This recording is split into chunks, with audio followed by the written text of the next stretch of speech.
My name is Brandon Pipp. This is Henry Pipp. He'll be 4 on October 25th of this year. On August 12th, 1993, a day before my 3rd birthday, I was diagnosed with acute lymphocytic leukemia. I got a lot of viruses often, where I would get sick. I would go on, around antibiotics, and then I'd end up sick again. And Henry, we started seeing that same pattern. Well, Henry was diagnosed on Easter Sunday of 2021. And when he woke up from his nap, we noticed that he had bruises from his ankles all the way up to the top of his head on both sides of his body. And unfortunately, because I had gone through it, I immediately was like, okay, this isn't right. So I brought him into Children's Hospital emergency room. I told the doctor that was there that I wanted him tested for leukemia. And a short time later, the oncologist came in the room and said that he had leukemia. Every doctor told me that I don't need to worry about passing this on to my children because we were told leukemia is not a genetic trait and we don't need to worry about passing it on. There's a lot of research going on into the potential causes of childhood cancer. One of the challenges of childhood cancer is sometimes you're born with a genetic change in multiple cells in your body, but you need a second hit to drive that all the way into cancer. So we're trying to figure out what caused this first abnormality and what could have triggered the second hit that turns a predisposition into cancer.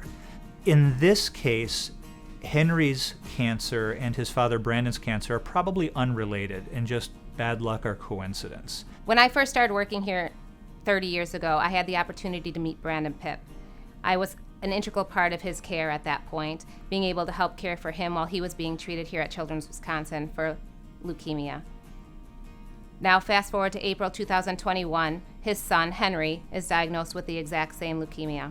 I've never had the opportunity to care for a child whose parent had the same leukemia that he had. It's really a bond that we have together, and it's really a blessing. To see a familiar face when you're undergoing a traumatic experience where your son is undergoing cancer treatment and everything like that, to see the familiar face is very heartwarming and comforting. I actually had brain damage from the chemotherapy. I had problems with my nerves, in my stomach, so I'd have a lot of pain in my stomach. I still have some problems with my kidneys. With Henry, I do see those issues. And he's constantly crying that his stomach hurts him, and I remember that because I went through the same thing. 30 years ago, when Brandon was being treated for his leukemia, the chemotherapies were a lot harsher. The treatment was a lot longer. Fast forward to 2021 when Henry is diagnosed, the chemotherapy treatments, we know so much more about them. We have so many better medications that we can use with less side effects.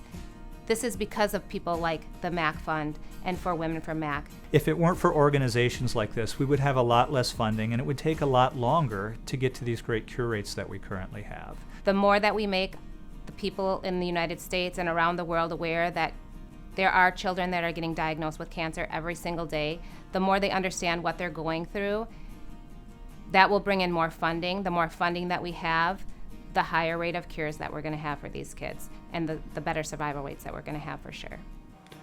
I almost felt blessed, and I felt bad being in the hospital because, yes, my son's undergoing treatment, but I saw kids walking around that had serious brain tumors, bone cancers, other forms of cancer that there were some kids in there that were never going to walk out that door.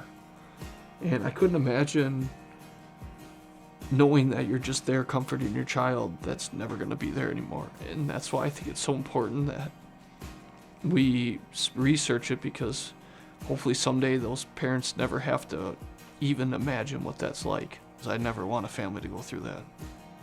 I don't. It's terrible.